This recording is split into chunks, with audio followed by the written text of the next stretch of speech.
Bom dia, meus irmãos, tudo bem com vocês? Hoje estamos aí, postando um vídeo um pouco mais tarde. Na verdade, já havia sido feito o vídeo, com a palavra de hoje, mas tivemos aí um probleminha técnico e não foi possível aproveitar o vídeo, e aí eu tive que refazer esse vídeo agora para trazer a mensagem de Deus para o coração de vocês. Hoje, a palavra se encontra na terceira carta de João, terceira epístola, terceiro João, como muitos chamam. E essa carta que João escreve, ele escreve para o presbítero chamado Gaio, E ele começa essa carta falando, elogiando Gaio pela perseverança de Gaio, na fé, na manutenção da palavra de Deus, Mas essa carta não se limita apenas a elogios, ele também vai dar umas orientações e chamar a atenção, não exatamente de Gaio, mas de uma outra pessoa. Nessa carta de João, que é a terceira, João fala sobre um crente chamado Diótrefes.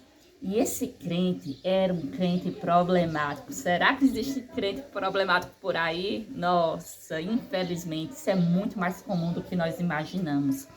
E na terceira carta de João, ele começa dizendo assim, no verso 9. Nós vamos ler do verso 9 ao verso 11 e vamos fazer, alguns comentários ao ler cada versículo.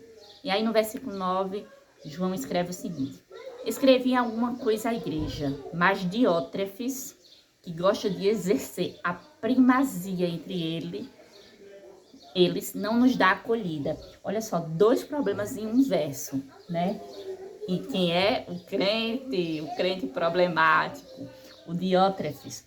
O Diótrefes, ele quer exercer a primazia. O que é isso? Exercer o primeiro lugar de destaque. Será que tem crente assim soberbo, que quer as primeiras posições, o primeiro lugar?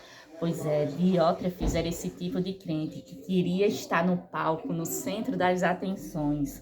E não bastasse isso, ele querer estar à frente, exercendo poder, liderança, ele ainda não acolhia os crentes. Nossa, outro problema também na igreja, sabe? E eu falo na igreja em toda a totalidade. Quantas vezes nós temos aí igrejas adoecidas, que parece que quando chega um crente novo, ele não é recebido, ele é visto com um olhar até de desprezo. Parece que tem irmãos que sentem raiva quando chega uma nova criatura, um novo convertido na igreja. Não é o meu caso, graças a Deus, Desde que eu me posicionei, E hoje eu sou membro, da Igreja Rebentos da Oliveira, eu e minha família, Fomos muito bem recebidos lá, eu sou muito grata a eles, Porque realmente é isso, o amor de Jesus é isso, é o acolhimento.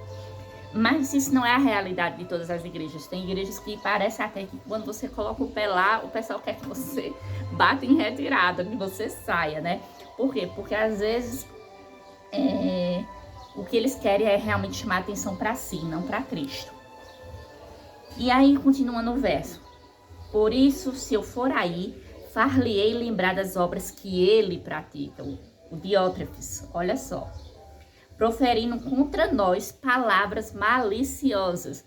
Meu Deus, será que tem crente que fica falando mal do irmão e desejando mal e murmurando e blasfemando, assim, sabe? Não blasfemando, que blasfemando contra Deus, Mas fica aí difamando o irmão, Com injúrias, enfim, com coisas horríveis, Existe esse tipo de crente, infelizmente, Que não olha para o irmão como um ser como ele é, pecador, mas que busca a graça e a misericórdia de Deus.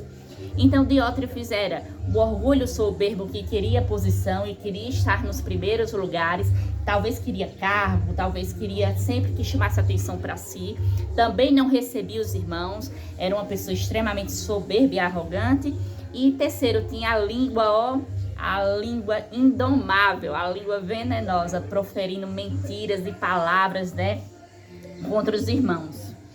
E não satisfeitos com estas coisas, nem ele mesmo acolhe os irmãos, como impede os que querem recebê-los e os expulsa da igreja. Meu Deus, que crente, hein, Jesus? tem que orar por esse tipo de crente, né? Ele não só não recebe, como não quer que as outras pessoas recebam, ou seja, é a pessoa que influencia, sabe? Aquela pessoa manipuladora, né? Aquela pessoa manipuladora, o narcisista cristão, que não só não recebe, como faz aquele motim, né? Aquela panelinha para os irmãos ali, né? Criando divisão, contenda entre a igreja. E o ruim é que ele não só traz destruição para si próprio, para as pessoas que estão com ele, para toda a igreja. A igreja sai perdendo com pessoas assim. E aí vem aquela... E ainda os expulsa da igreja. Gente, nossa, eu digo a vocês... Eu falava isso, né? É uma fala triste e infeliz, né? De muitas pessoas que dizem assim, se fulano saiu da igreja por causa de pessoas, ele nunca esteve por causa de Cristo. Gente, isso é uma frase infeliz, uma frase de uma arrogância. Eu quero dizer para vocês que tem pessoas sim que ainda estão débeis na fé, e a Bíblia não diz pra gente jogar elas fora, diz pra gente acolher, pra ajudá-las na fragilidade da fé. E também, nossa, eu tô competindo aqui com o som de uma música aqui fora secular, mas vamos com Deus, né? Vamos com Deus. E aí, gente, pra você ver como o inimigo tenta, né, impedir a gente de falar o que realmente é necessário. Mas que seja repreendido em nome de Jesus e que a gente possa continuar trazendo a mensagem para vocês. E aí, meus irmãos, sim, e há pessoas que dizem também, e outras, quando diz que sai da igreja e não que esteve por Cristo, nossa, esse é um julgamento máximo. Tem gente sincera que realmente está deixando a igreja, e eu falo por experiência própria. Por quê? Porque o que realmente devia chamar a atenção não está chamando. Gente, nós não fomos chamados para convencer ninguém do pecado, nós fomos chamados para testemunhar. E se não há testemunho em nosso meio, por que as pessoas vão permanecer? Entendeu? O seu chamado não é para você. Muitas vezes você tá ali como liderança, mas a palavra até confunde, né? Então, se eu sou liderança, eu devo liderar. Não, se você é liderança, você está sendo chamado para servir, para testemunhar. Esse é o seu chamado, irmão. Isso é o meu chamado, é o chamado de todos. Essa questão de governar, de dominar, entendeu? Isso é para Deus, que tem um governo perfeito e justo, não para nós. Nós estamos aqui para ajudar, para testemunhar sobre Cristo. Então, tire isso do seu vocabulário, pare de estar falando e acusando os irmãos. Isso é feio, o Espírito Santo te repreende, tá? E eu vou te dizer, você vai ser julgado por aquilo que você está falando. E a própria palavra diz isso, não é Diana, é a palavra de Deus. Você vai ser julgado por aquilo que você fala. E no verso 11, para finalizar, diz: amado, não imites o que é mal, senão o que é bom. Aquele que pratica o bem procede de Deus. Aquele que pratica o mal jamais viu a Deus. Gente, ninguém nunca viu a Deus. Não estou falando dos nossos olhos humanos, físicos. Eu estou falando dos nossos olhos espirituais. Você só vai conseguir realmente ver Cristo quando você estiver fazendo a vontade dele. Você estiver no centro da vontade dele. Enquanto for o seu eu, o seu orgulho, a sua prepotência, a sua arrogância, nunca será Deus. Entendeu? Então se humilha. Pede perdão a Deus, tá? Pede perdão aos irmãos, reconhece a tua imaturidade, fecha a boca para não estar falando besteira e nem bobagem, nem heresia contra os irmãos, porque por tudo que tu falares, por cada palavra frívola que tu lançar, tu vai ser julgado por cada uma delas. Então hoje a palavra é pesada? É, para te repreender, em nome de Jesus.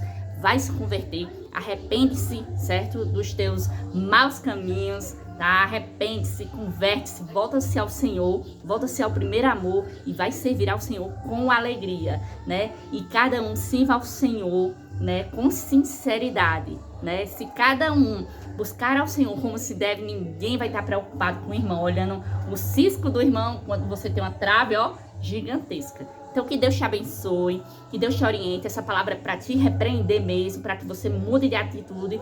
Não é para você se perder, é para que você seja salvo. Em nome de Jesus, tá? Abandona essas falações aí horríveis, né? Vai orar, vai clamar que o Senhor tem bênção para a vida dos seus filhos. Que Deus te abençoe, Deus te proteja. O som tá diminuindo, né? Que Deus te abençoe, irmão. Até amanhã, se Deus quiser. Tchau, tchau.